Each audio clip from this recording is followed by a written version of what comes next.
So this recording is going to be a slightly different version of one that I did earlier on disadvantages, which, as far as I'm concerned, forms the core of negative strategies.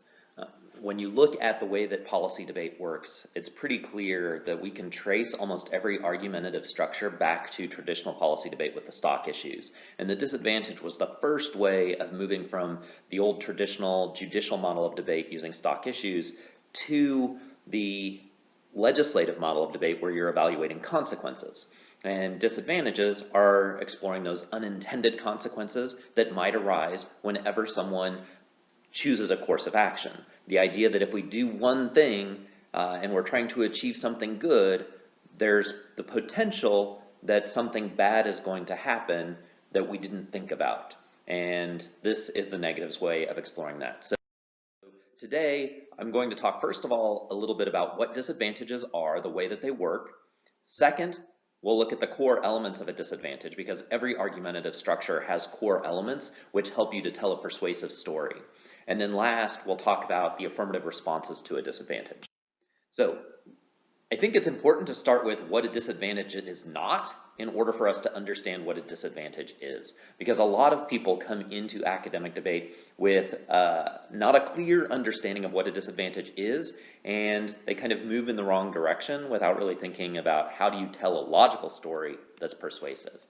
So I've heard a lot of novice debaters that'll say things like, they don't solve their harm, the affirmative, they don't solve their harm, that's a disadvantage.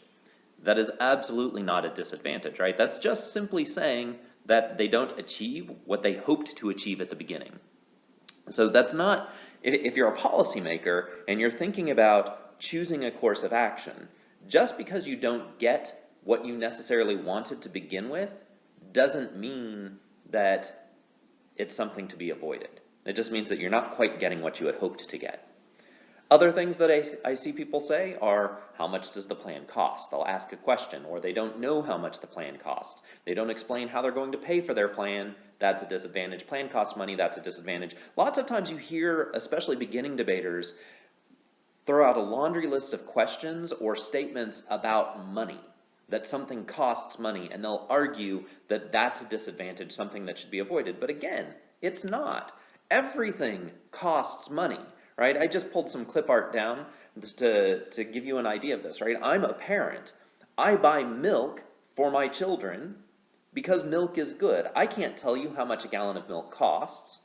I can't necessarily tell you exactly how I'm going to pay for it when I go to the store pre-pandemic, whether I'm going to use a credit card, if I have cash, or what, right? I could be deficit spending. I could be putting it on a credit card, but I make that decision because I find milk to be a healthy choice. I find it something that is good to provide for my children. So spending money isn't inherently bad, right? Gasoline. In order for me to get to work, I put gasoline into my car. On any given day, I can't tell you how much that gasoline costs, but yet it is something that is a necessity. Now, certainly we can have debates over whether or not putting gasoline into my car is a good thing or a bad thing, but on face, the fact that I have spent money isn't necessarily a bad thing if I think about the good things that come from it. I used to work for the St. Louis Urban Debate League, right? Everything that we did in the St. Louis Urban Debate League cost money. I drew a salary in order for me to do a job, right? We spent money providing food for the competitors and the judges. We spent money on trophies. We spent money on facilities. We spent money busing the students to tournaments. All of that was necessary. On each and every individual level, as a policy, I couldn't tell you how much those things cost, but I considered it to be worth the expense. Right? In order for it to be a disadvantage, you would have to explain why it's harmful to spend that money. And then last, I use an example of like if I've been unemployed and I have run through my savings and I am in desperate need of a job, I might go to a job interview thinking that I would really need $25,000 a year for a salary. And at the end of the interview, let's say I've gone through numerous job interviews and so forth. At the end of that interview, I am told, you know what, we really like you and we want you to be a part of our organization and we're willing to give you $20,000 a year. Now, your initial reaction to that might be, ugh, That's $5,000 less than what I had hoped to get. But that's not a disadvantage, right? That is a solvency mitigator. It says that it's less than what you had desired or what you thought you were going to get. But in terms of making a decision about where I go, if I know nothing else except that I have run through my savings, I don't have a job, I don't have any other prospective employment on the horizon, I'm probably going to take that job, even though it's less solvent than I had originally hoped. Right? So none of those are disadvantages. Disadvantages are actually unintended consequences, which mean you are stating as the negative debater that if you implement the affirmative plan, something bad is going to happen or is likely to happen. It's not enough to say it's less than or to raise questions. You are actually articulating a reason for the bad thing that's going to occur. You name it and you develop the logical chain. So let's explore this with a little bit of a sample. In this scenario, the resolution is about whether or not parents should buy you, I'm going to assume you are a teenager, that your parents are going to buy you a car, and I'm going to play both the affirmative and the negative team to illustrate this. And I want you to think about how you would evaluate this debate, this comparison, this scenario, right? Just some ground rules for you to keep in mind. Judges practice non-intervention. They don't bring outside knowledge into the debate. They are only evaluating the things that are actually presented in the debate round, the things that are stated by both the affirmative and the negative team. And then I want you to compare the affirmative team's explanations of the benefits and the negative's explanation of the disadvantage. So the resolution, your parents should buy you a car. The plan that I'm going to come up with is that pursuant to an optimal policy model, your parents are going to buy you a used Saturn for your next birthday, funding enforcement through normal means. I reserve the right to clarify.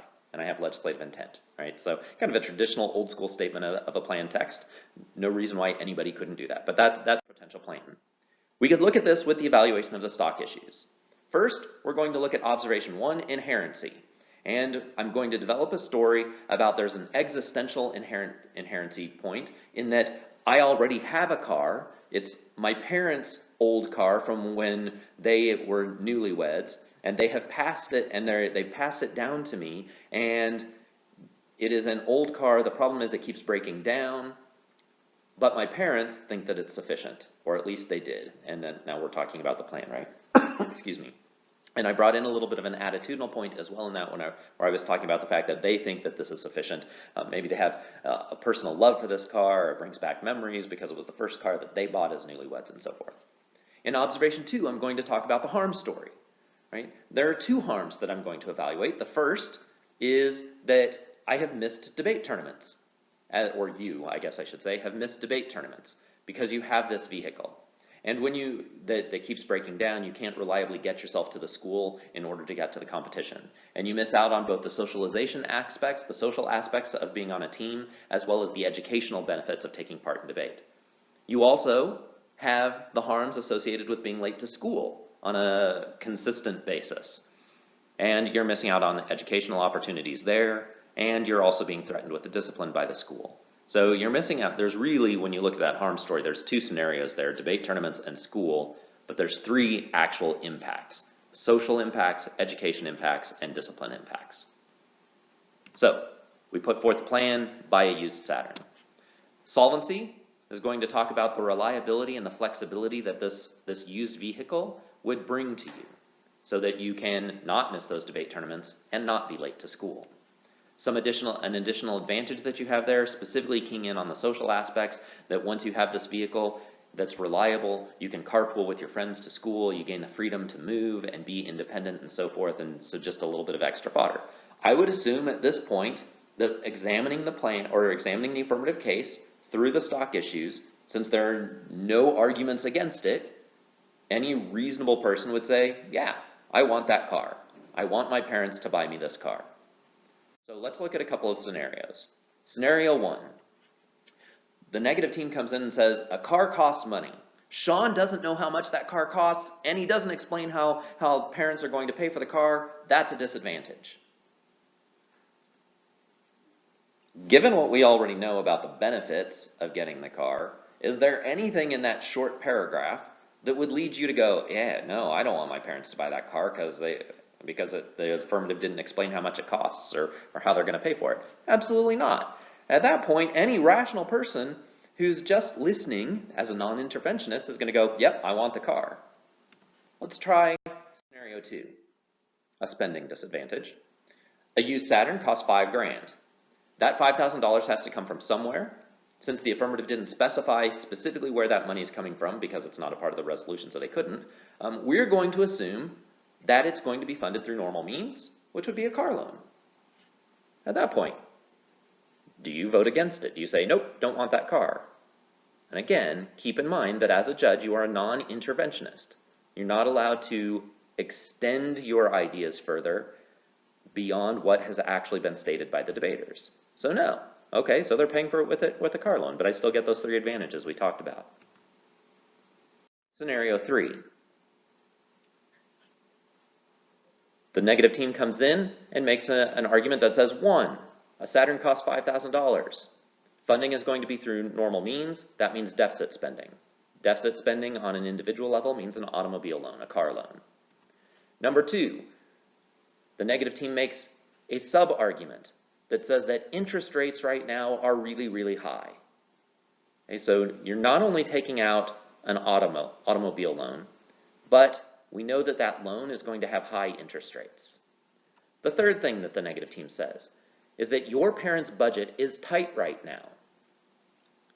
That would be a statement that we are safe, but it's uncertain in the future. And because the parents' budget is tight, you're adding this automobile loan with high interest rates.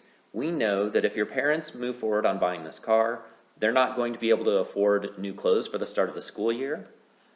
They were planning a holiday trip this winter to visit family in another state, and you're going to lose out on your weekly allowance.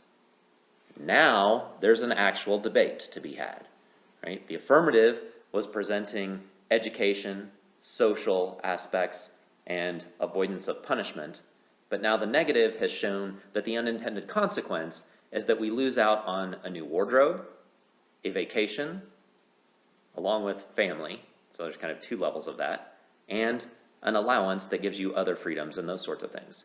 So now, some of you who are watching this will go, I vote AF still, and some are going to go, I vote neg still. And there's also points where we can have further clash, further debate, to decide what we actually think is actually true. I'm going to give you a slightly different version. In scenario 4, we have a spending trade-off. The number 1 is the same thing you saw on the previous slide, right? That we know how much a Saturn, a used car, costs. We know now, the negative team has said that we know that parents cannot actually get approval for that automobile loan. They're not going to be able to take out a loan. They won't get approval for it. But the third argument is, we happen to have heard that your parents had saved up money in long-term savings, and that was $5,000. And they're going to use that money, if they buy you a car, they'll use that money to buy the car. But here's the deal. We know what that long-term savings was actually designed for. So the negative team makes an illustration of this to say that money was going to be used on birthday presents this year. That money was going to be used to send you off to debate camp next summer. Oh. So when you're looking at that, sorry, I thought there was another impact on there. So you're missing out on birthday presents. You're also missing out on debate camp. Now that debate camp is an interesting one because one of the benefits of the affirmative was debate, getting to debate tournaments and getting to take advantage of debate. But now you're not going to get the full social or educational benefits maybe because you're not going to be going to camp next summer, right? So again, you have that potential for clash and debate. And it makes people think, okay, so we've got positive impacts and we've got negative impacts. And the judges and the debaters will use cost-benefit analysis to weigh that out. So how do you tell that story? Well, you tell it in 3 parts. You provide a link, a brink, and an impact. Every beginning debater learns that, link, brink, impact. And you'll hear beginning debaters ask the questions of what's your link, what's your brink, what's your impact. There's also the level of uniqueness, which goes along with brink. But the problem is I think a lot of people don't actually understand what those terms mean. The examples that I gave, specifically scenario 3 and scenario 4, they actually incorporated all of those levels, link, brink, and uniqueness, as well as an impact. I'm going to walk you through each of these to understand what they are. So uniqueness and brink. The uniqueness and the brink on a disadvantage are simply functioning as a statement of how things are, what the world looks like right now as it relates to the disadvantage story and the affirmative plan. Okay? Inherent in that statement is the idea that we are safe. That's uniqueness. We are safe in the status quo. But for the affirmative plan, we would stay safe. A lot of people misunderstand uniqueness, and they think that uniqueness means the affirmative is the only example of what would trigger this disadvantage. No. Uniqueness is a statement that we are safe in the status quo, but for the affirmative policy, we would continue to be safe. Therefore, the affirmative uniquely triggers the disadvantage. Okay. Brink analysis says that we are near the edge of disaster. We are on the brink of collapse, the brink of disaster, the brink of something we want to avoid, right? Inherent in a statement of brink analysis, we're at the edge of a cliff, means that we are currently safe. Right? So if you provide a brink on a disadvantage, you are demonstrating that we are currently safe. You can present either uniqueness or brink analysis on a disadvantage. They go hand in hand. Disadvantages are usually stronger if you can provide both. Okay. I borrowed these illustrations from the National Association of Urban Debate Leagues presentations.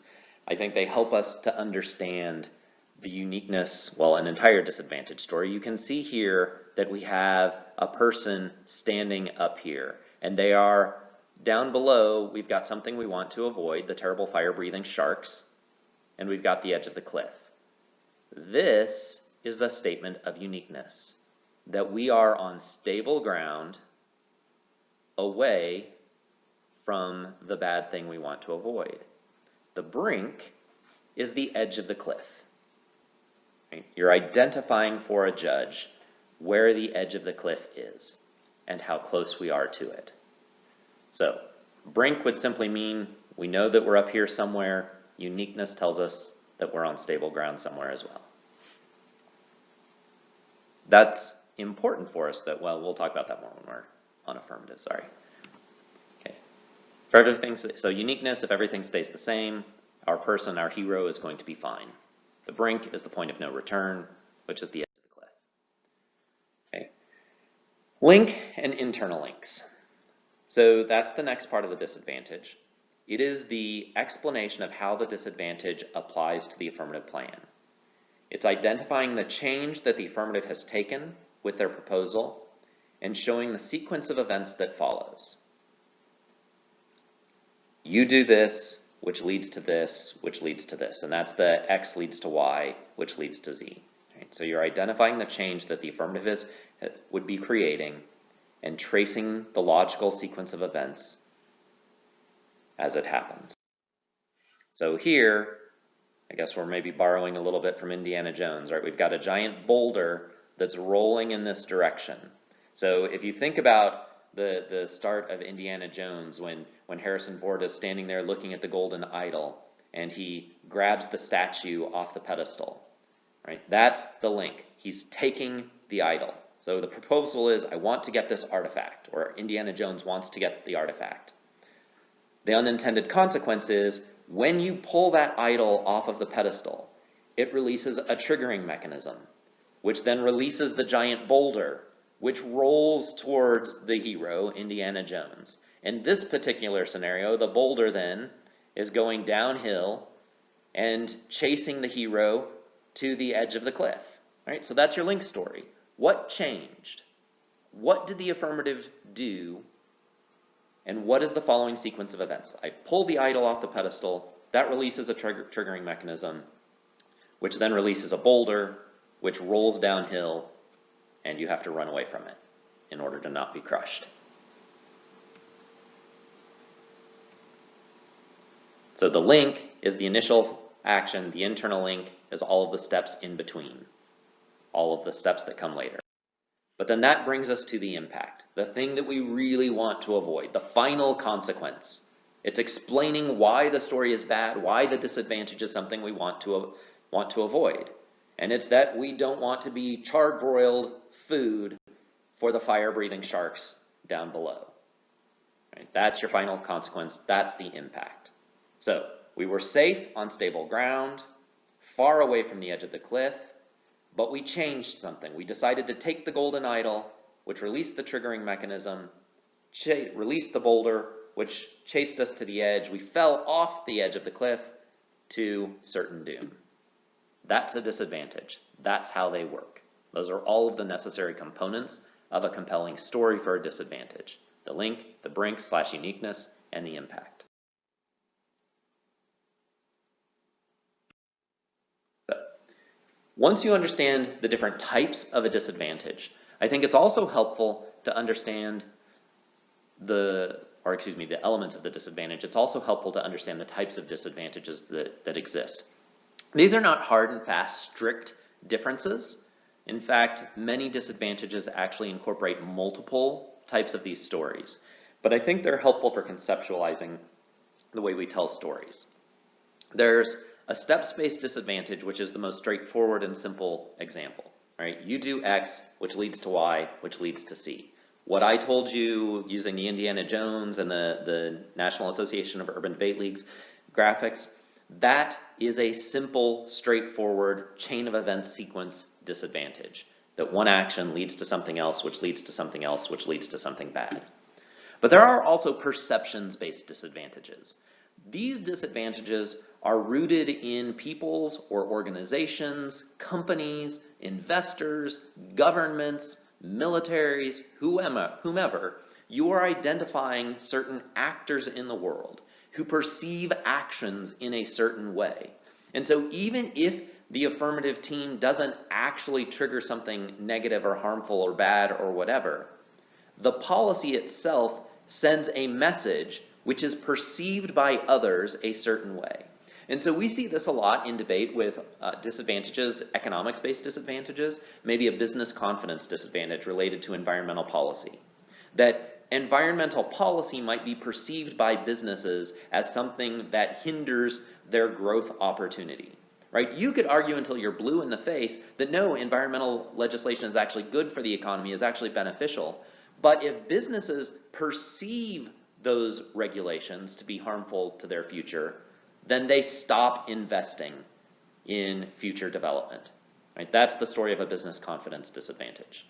And it's a way of getting around the realities of what the policy actually looks like, but still telling a sequence step, internal links, of why you would still have economic harm. A movements-based disadvantage is simply saying that right now in the world around us, there is a movement to solve the problem addressed by the affirmative, or maybe even some other harm that's out there.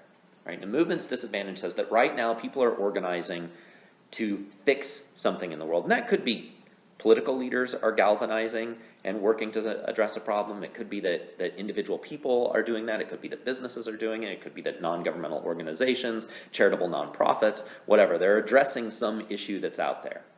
But when the affirmative takes action and signals that the government is fixing the issue that people are galvanizing around, then it undermines the movement. It undermines the groundswell of support for the movement. And when that happens, then people stop acting. And what you would have to argue on the movements-based disadvantage is that the movement would actually be more successful at solving the problem than a government proposal. When I said earlier that a lot of times the disadvantage types can be combined, that's an example of where that might happen also, right? The movement is disrupted because the people perceive that the government has fixed the problem. The last type of disadvantage that we talk about are linear disadvantages.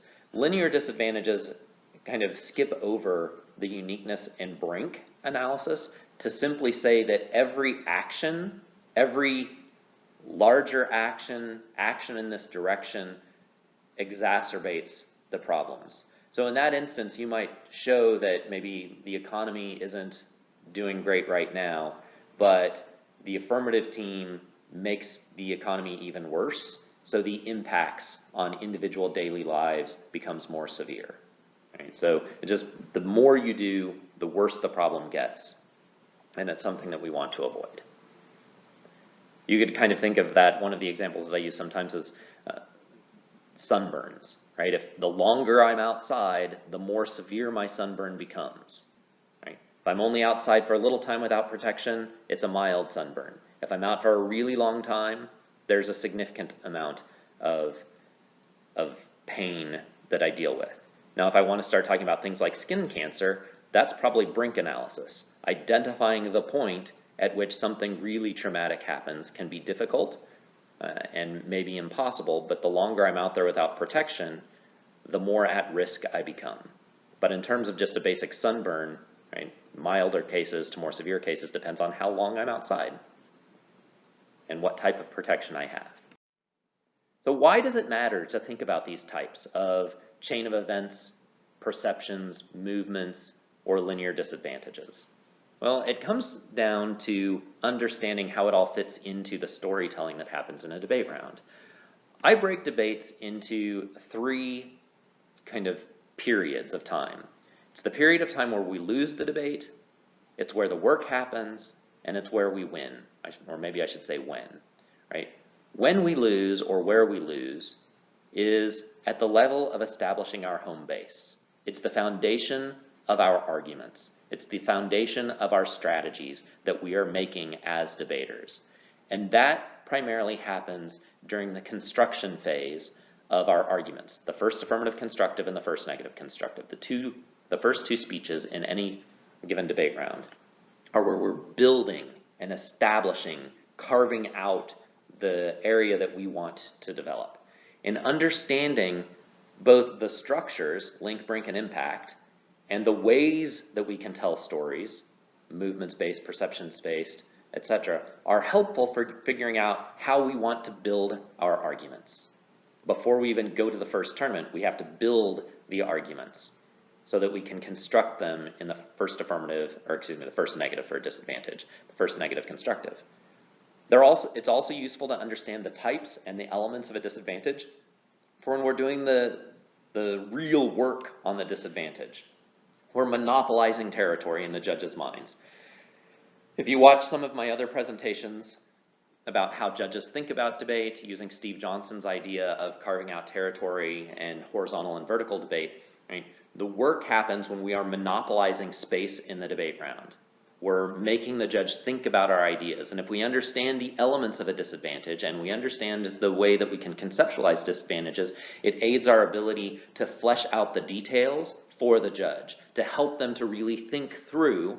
Ideally, we're thinking through the issues for the judge because they're non-interventionists, but we're fleshing out all of those ideas, providing all of the necessary elements and so forth so that we monopolize territory.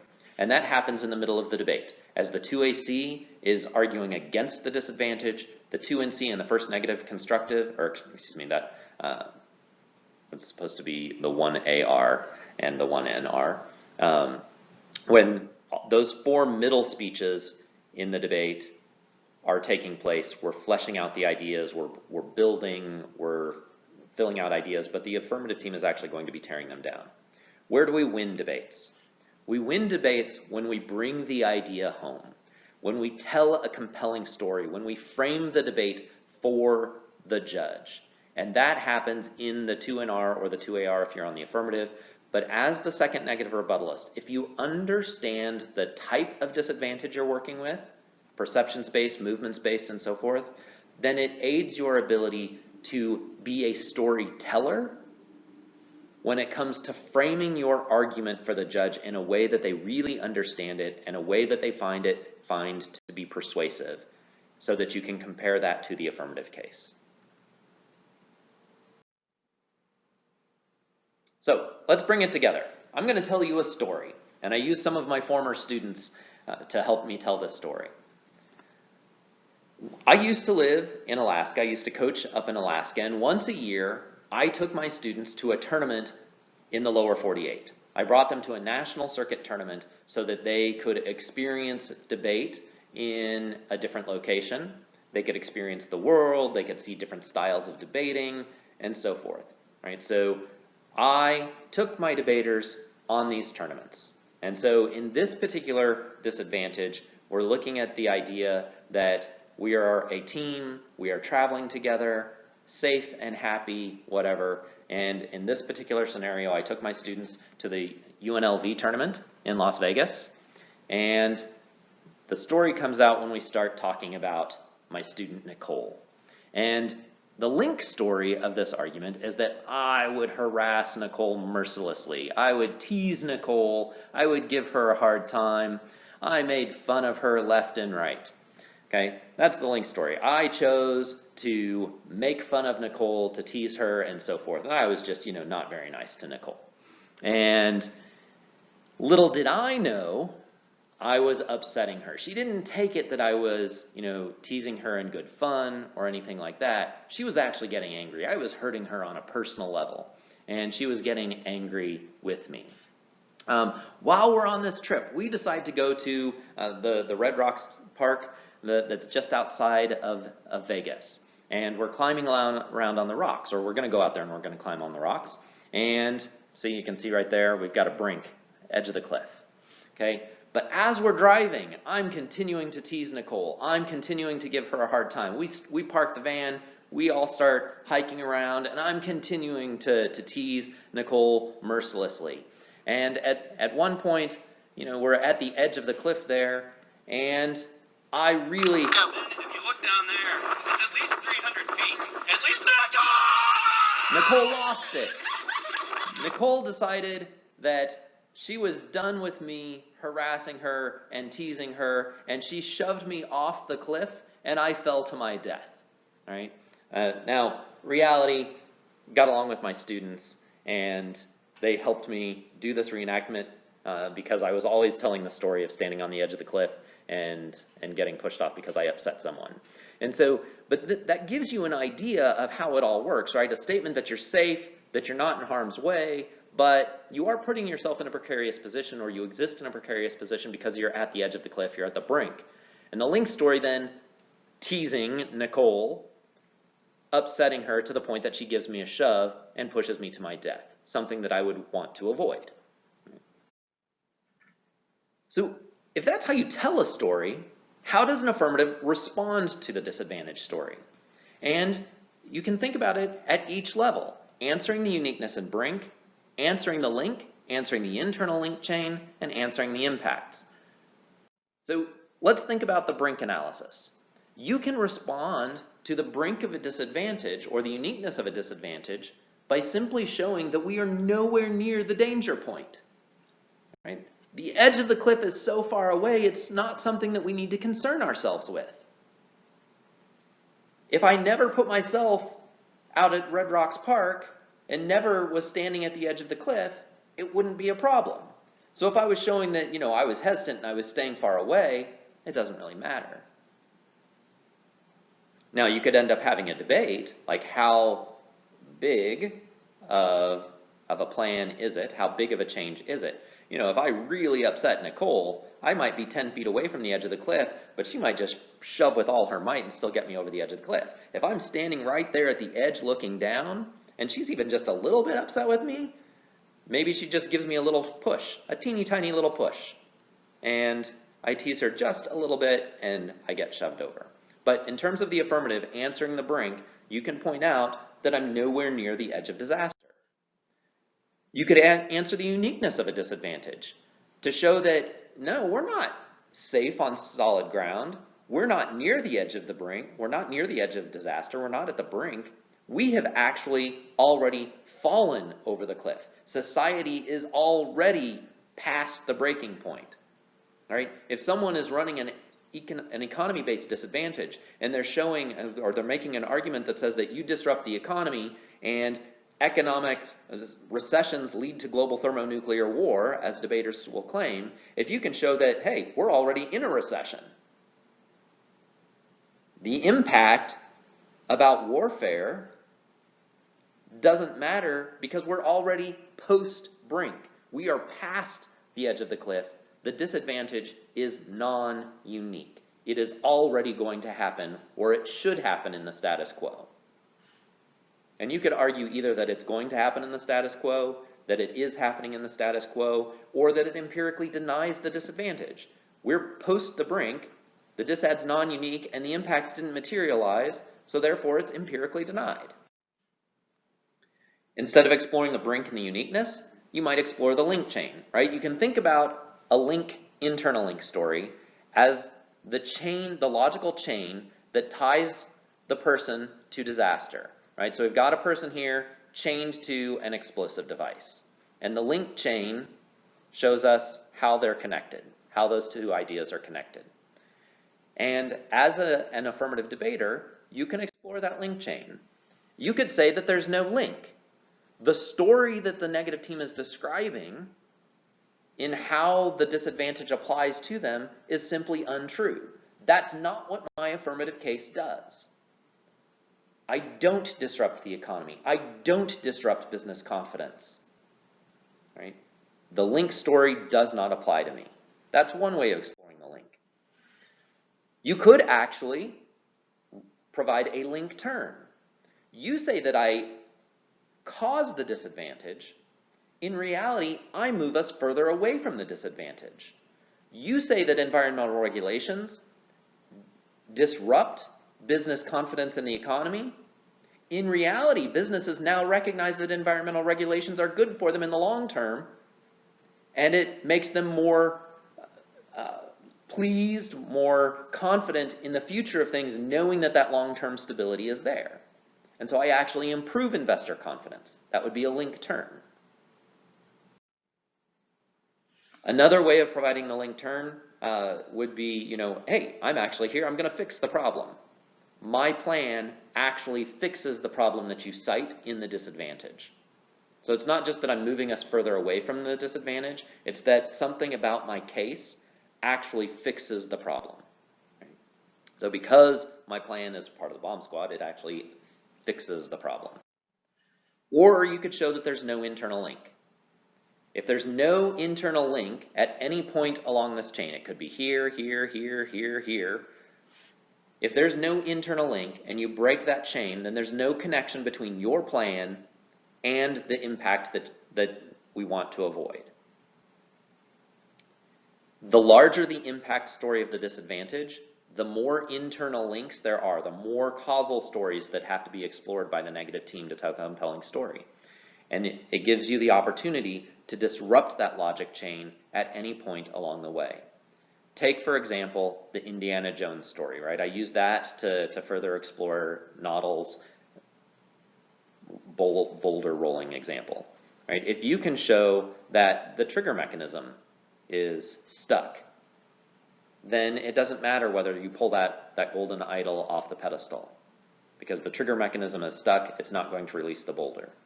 If you can show that the ground is so level that the boulder's not actually going to roll anywhere, then you've broken the internal link. If you can show that there are other obstacles in the way that prevent the boulder from chasing you all the way to the cliff, then you have shown that there is a gap in the link chain, in the internal link chain, and you're never going to be driven to the impact. If you can show that there's an alternate path out that the hero is aware of, that Indiana Jones can dive to the side at the last minute, then you have broken the internal link story to show that we are not necessarily driven to catastrophe. Right? So you can break the internal link chain at many different places. You can also explore the impact story and show that there is no impact, that there's no gunpowder in this pirate's bomb or whatever that is. Right? Since there's no flammable material, there's no explosive material in the bomb, it doesn't matter. There is no actual impact that we need to worry about. You could also mitigate it, just like a negative team can mitigate the harms of an affirmative plan, or excuse me, of an affirmative case. You could actually say that the impact is less severe than the negative team led us to believe, that it's going to be a smaller impact than they wanted us to believe. You could also run an impact turn, right? They claim that it's a bad thing that we want to avoid, but we happen to know that it's a good thing that we actually like. It's not actually an explosive at the end of that chain. It's a cute, adorable little puppy, right? And so then you're saying, hey, it's good that I've triggered this disadvantage because the disadvantage is actually an advantage. It's something beneficial that I gain as something, an additional reason for the judge to vote for us on the affirmative. One word of caution, and this is the last thing that I'm going to talk about in this presentation on disadvantages. Affirmative teams, when responding, do need to make sure and be careful not to commit the cardinal sin of a double turn, where you both run a link turn and an impact turn against the same disadvantage, excuse me. I'm throwing the chain away, the link turn. The impact turn, it's a cute, adorable little puppy. That means you just threw the puppy away. That's a double turn, right? You don't want to both link turn and impact turn a disadvantage. So hopefully you found this presentation beneficial in terms of understanding the ways that we go about telling disadvantage stories, movements, perceptions, and so forth, and looking at each of the individual elements that are necessary for telling a compelling story, the link, the uniqueness, the brink, and the impact, as well as ways that the affirmative can go about responding to those disadvantages.